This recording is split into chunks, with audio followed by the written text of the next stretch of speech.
Hello and good evening. This is Business Today on ChannelEye. On this program, we talk about business, entrepreneurship and much more. Keep tuning in to today's episode.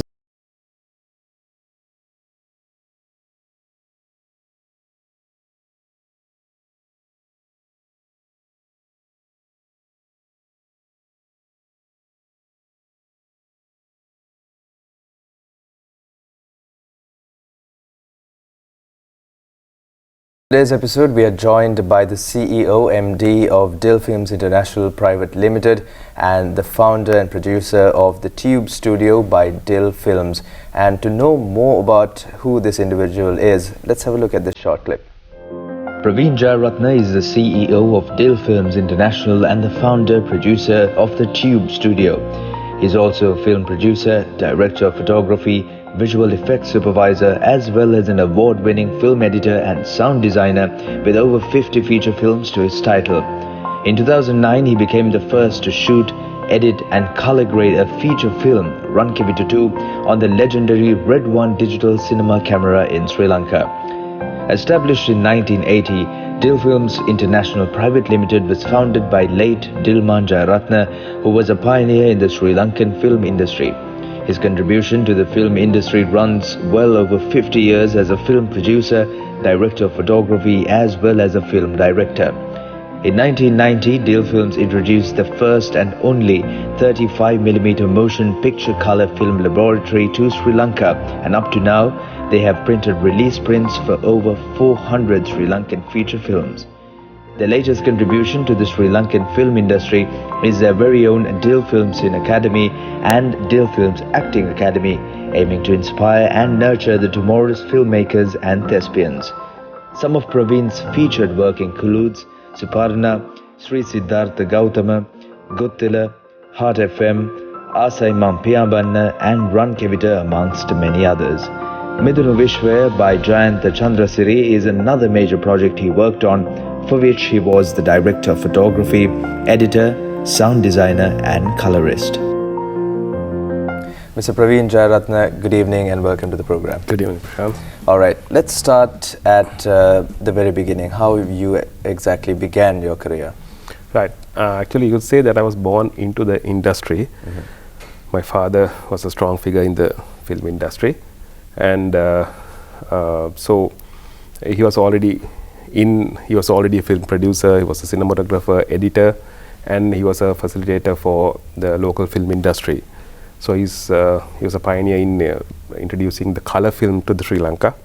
So as I said, then you could say that I was born into the industry. Okay, and how did you really start getting into this? Because now, like you said, your father was a strong figure in the industry and it must have definitely had a big influence, but how did you really step in and decide that you want to do this? Yes, actually I think we are all born filmmakers. You know, as kids we play with toys and we play with different angles, we build our own stories. So I was that kid, and then I always loved movies, and I was old boy of Royal College. Then after that I got to travel the world because with my father. So from my early stages, I got to travel, so I got to see all these new technologies and how things happened. And I was a fan of science fiction movies. Basically, I'm a big Star Wars fan, so I was fascinated by the technology that it used. So then for my further studies, I got to go to England. I was in London for about 4.5 years of studying film and various things. So that sparked so many things in me to become a creator. Basically, I would call myself, if my dream job is a storyteller. So then when I came back to Sri Lanka, I started somehow one thing led to another, and I became a music video director. I did some videos back in the day with some new technology, if I may say so. Okay. So that also created some impact in the industry. So eventually, somehow I got into the film industry as a film editor first. Right. Then it progressed like that. Okay. And well, now you're the CEO and the MD of Dill Films International, as well as the founder producer of Tube Studio by Dill Films. Before we talk about how you started Dill Films and Tube Studio, tell me, why did you decide to come back to Sri Lanka? Because a lot of people, they go abroad for their studies and they usually settle there, but what made you come back? Yes, I ask that question myself every day, Okay. especially lately. But yeah, why did I come back? I thought that I would be able to revolutionize the film industry. That was the only reason which I came back. So I think I was able to do something for the film industry, but am I satisfied? Not really. Okay. So let's talk about how you started Dill Films and Tube. Yeah, actually, Dill Films was founded by my father. Okay. That company is about almost 45 years old now. So it's almost as old as I am. So, Okay. and so my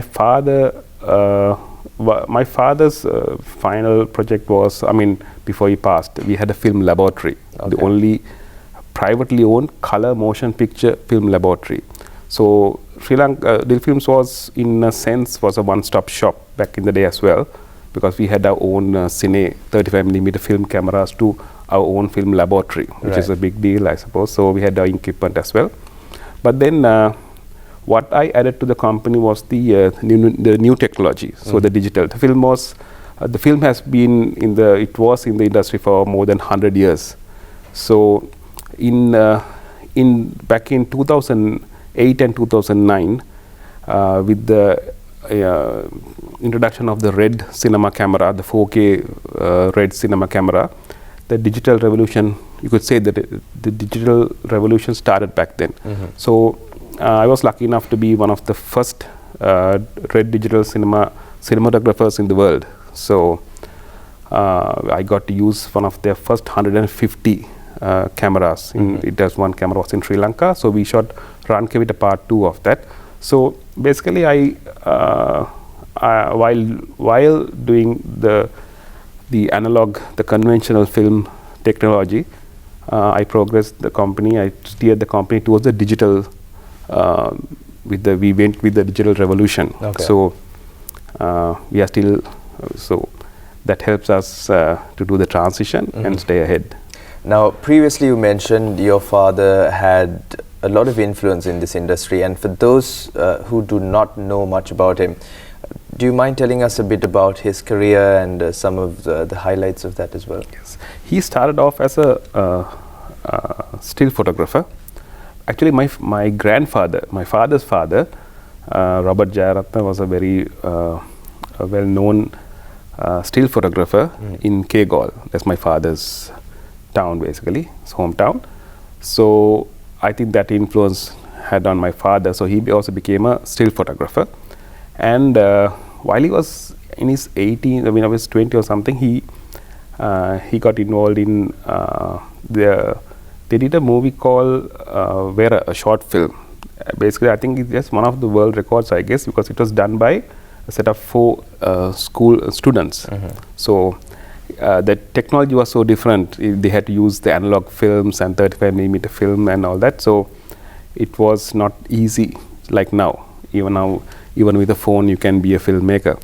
Things were very different back then. So he started off as a still photographer. Then he progressed to be, he moved on to be a cinematographer.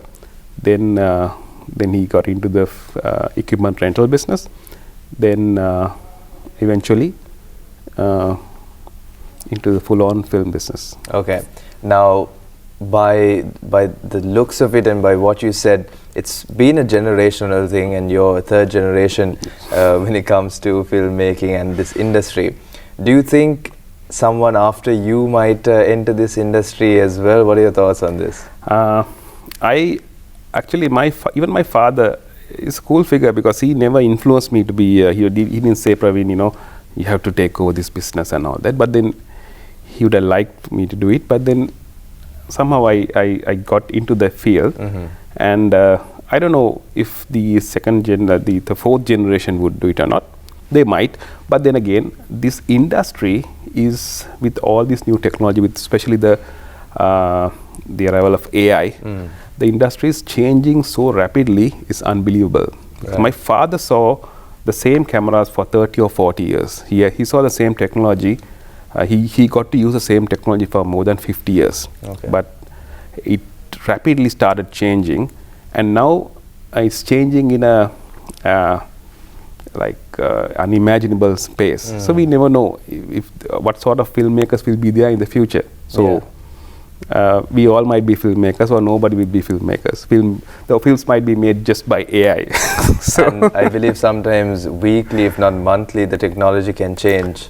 by day by day, basically. Yeah. Because technology is now creating its own technology. It will come to that.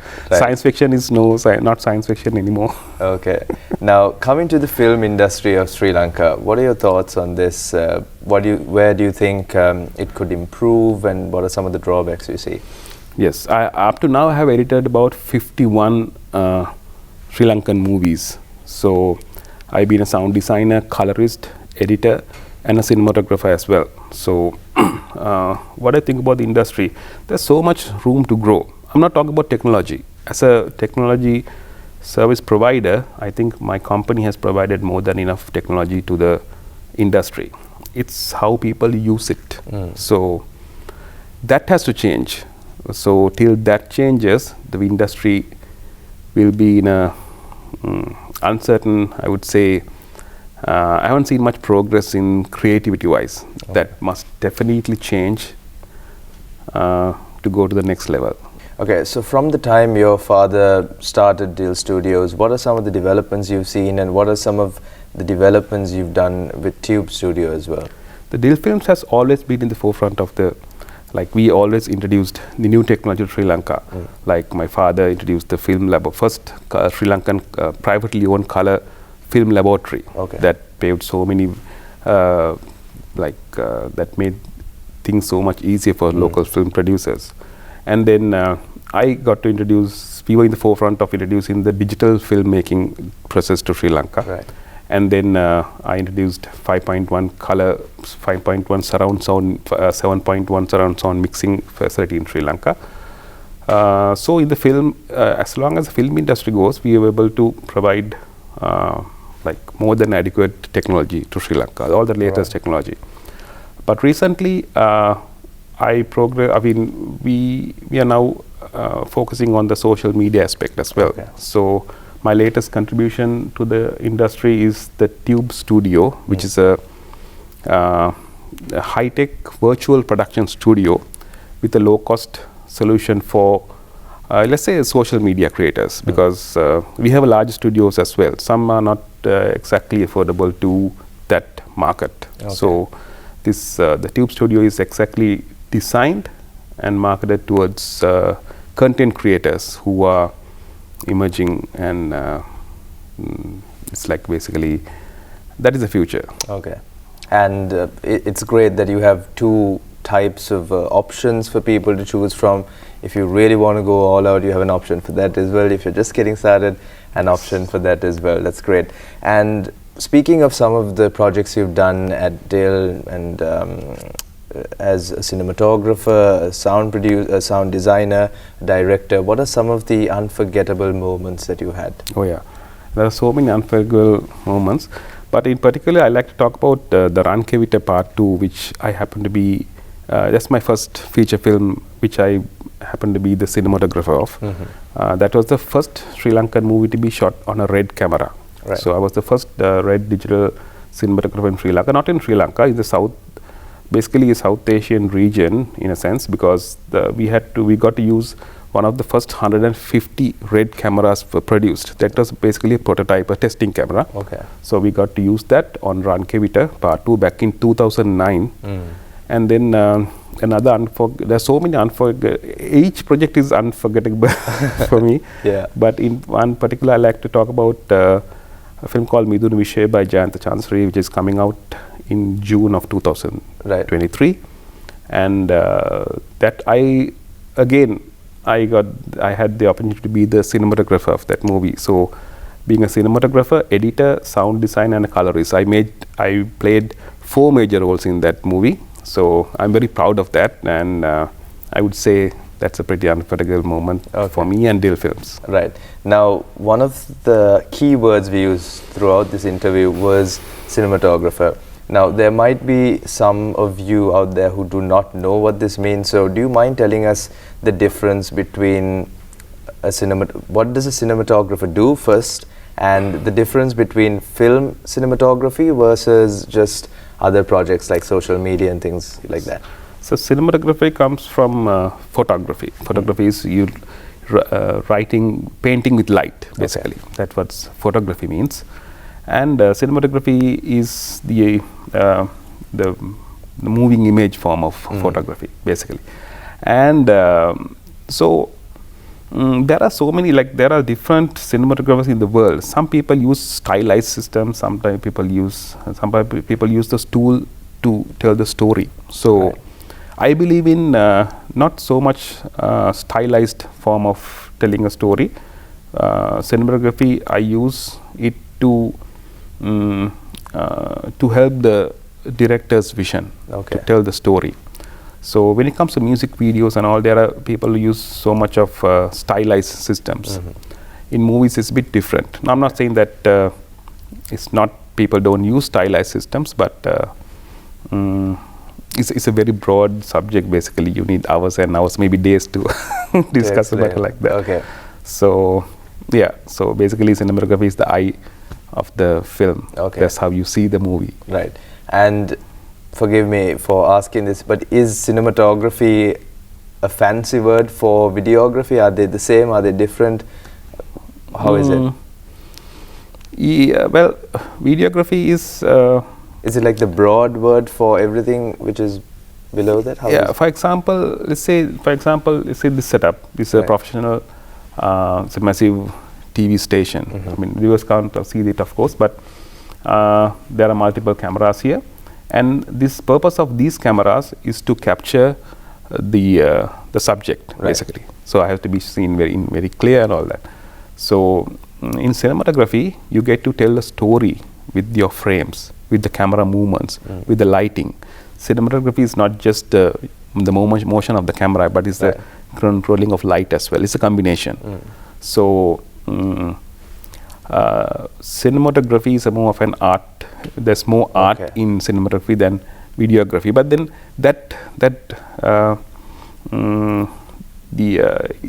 the difference is becoming is it minute or is it increasing? The lines are disappearing rapidly. So now videography can also be cinematography, but then when it comes to TV, it's quite different. So there are no hard lines to separate them, basically. Okay, so there's more of storytelling and emotion behind cinematography. Cinematography, yes. Right. Now, you are working and are one of the very few people who I've come across who's doing all these roles, like you're a cinematographer, editor, director, sound designer, and so much more. How is it working in these the different realms? Because usually, if it comes to a project, there's about 5 or 10 different people for each of those roles. How do you manage to take on all of these at once? Yes, I do it because I can, I suppose. Okay. It doesn't mean that you have to do everything yourself. Yeah. There are few people in the world who does that when it comes to professional cinema. Normally, for videography and for music videos and maybe teledramas or those kind of production, there are people who are doing the cinematography part, editing and color grading and so many things. But when it comes to professional cinema, there are only very few people who does that. So one particular person being Robert Rodriguez. He's in the Guinness Book of World Records for being the most versatile filmmaker in the industry. He does 7 roles basically in a movie. So I get to do but 5. So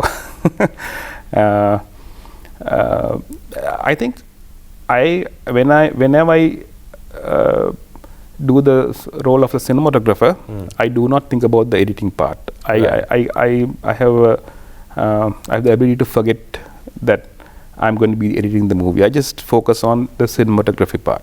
Basically, you're covering. You're not making the movie while you're shooting the film. Basically, movie is made in the editing room. So the role of the cinematographer is to collect all the footage to make the movie. So since I've been a film editor for so many years, so I know the difference. So when I'm a cinematographer, I just focus on capturing all the stuff Okay. for the movie making part, which is at the editing room. Right. When I come to the editing room, when I take on the role as a film editor, I forget that I was a cinematographer. Okay. So I go through all the footages and only take what is necessary.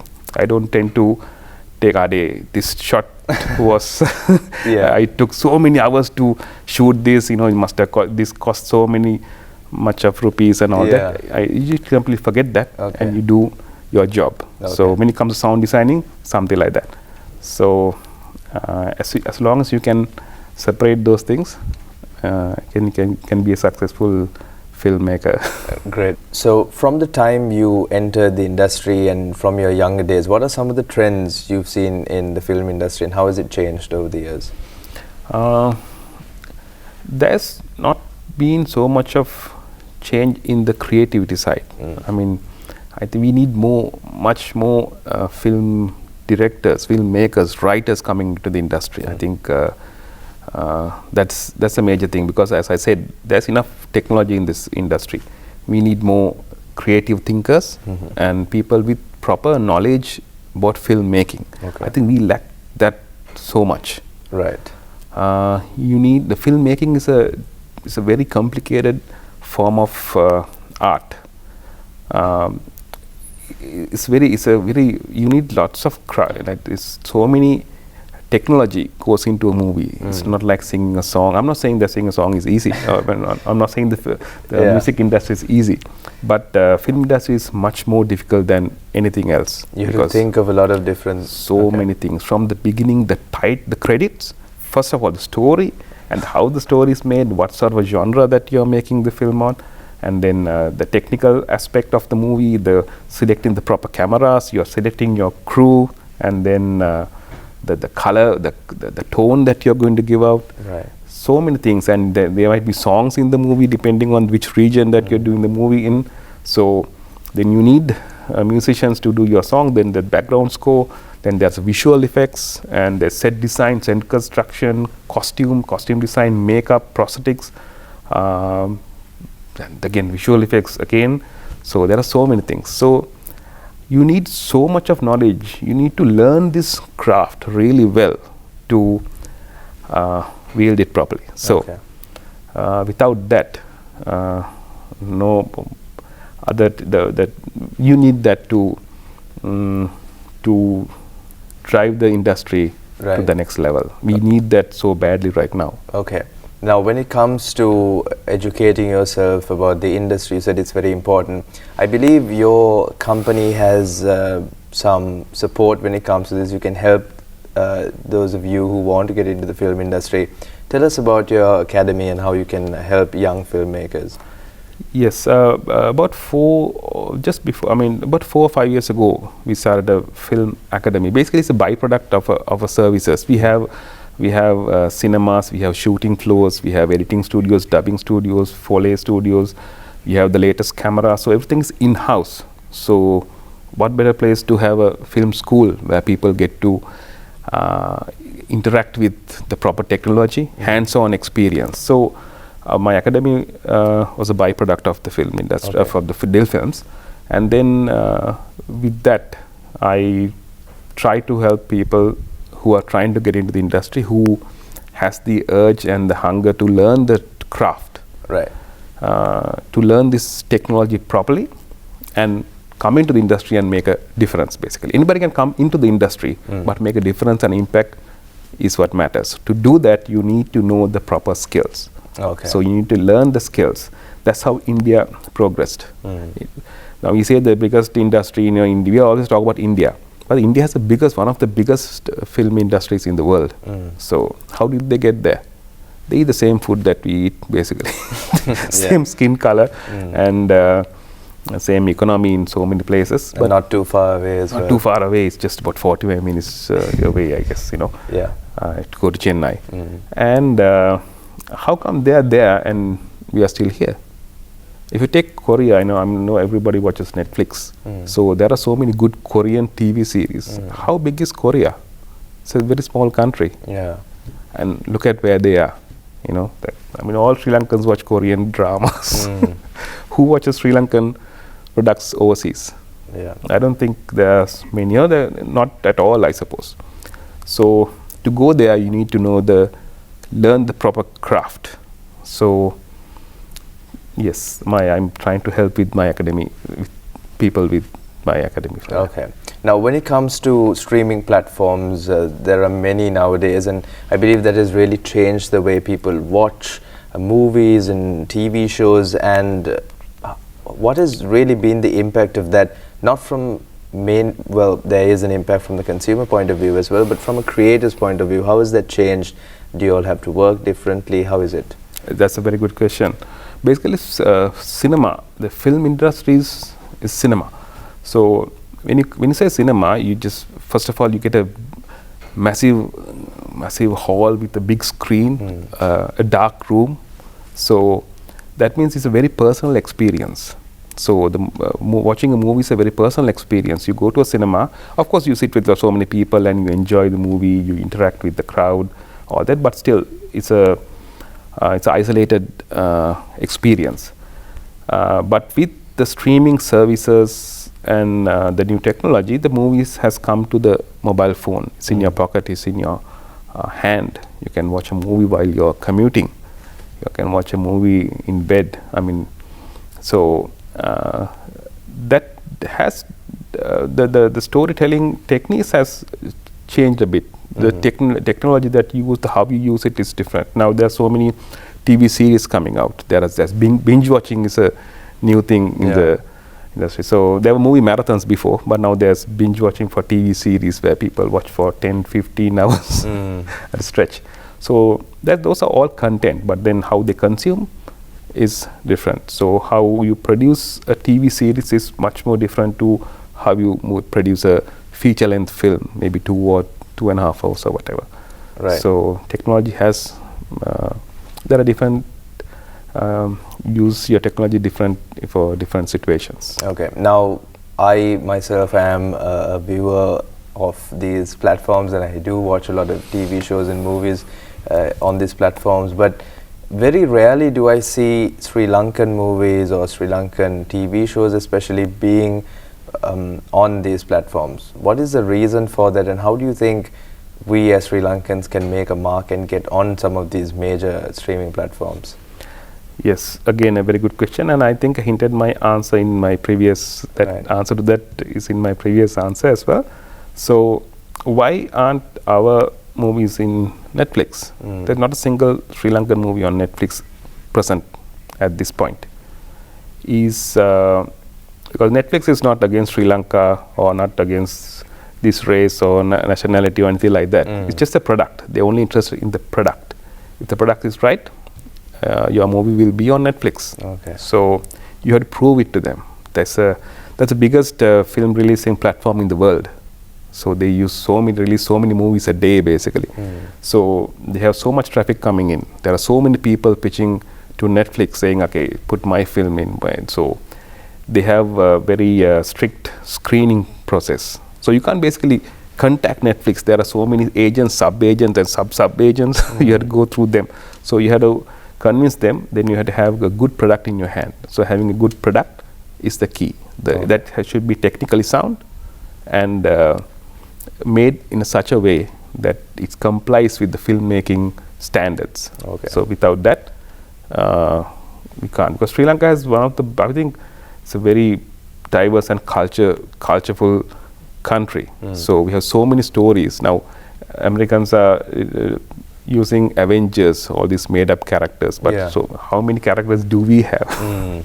But to use that, you have to have the proper, you have to learn how to use the technology properly to get those things out there. Okay. So, well, now before we wrap up today's discussion, what are some of the tips and advice you would have for upcoming directors, editors, cinematographers, sound designers, etc.? What would be your advice? This is a hands-on industry. So start writing. The best camera is the camera that you have in your hand. So your mobile phone is the best camera right now.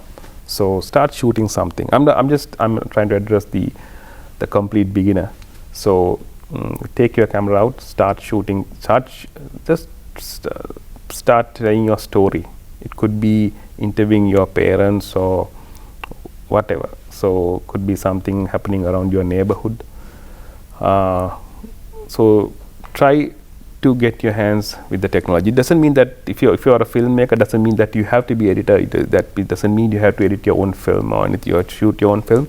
But learn the craft of storytelling. There are so many for beginners. There are so many things out there on social media where you can learn. Then you can go to a proper academy and learn that craft. So that's my simple tip for anybody who likes to get into the storytelling process. Great. Well, thank you so much. That was a wonderful discussion today. We gained a lot of knowledge and insight into the film industry and well, multiple roles like cinematography, directing, etc. That was Pravin Jayaratne, the CEO and MD of Dil Films International Private Limited, as well as the founder and producer of the Tube Studio by Dil Films. Thank you once again for being with us this evening. Thank you, Prashant. Thank you for having me.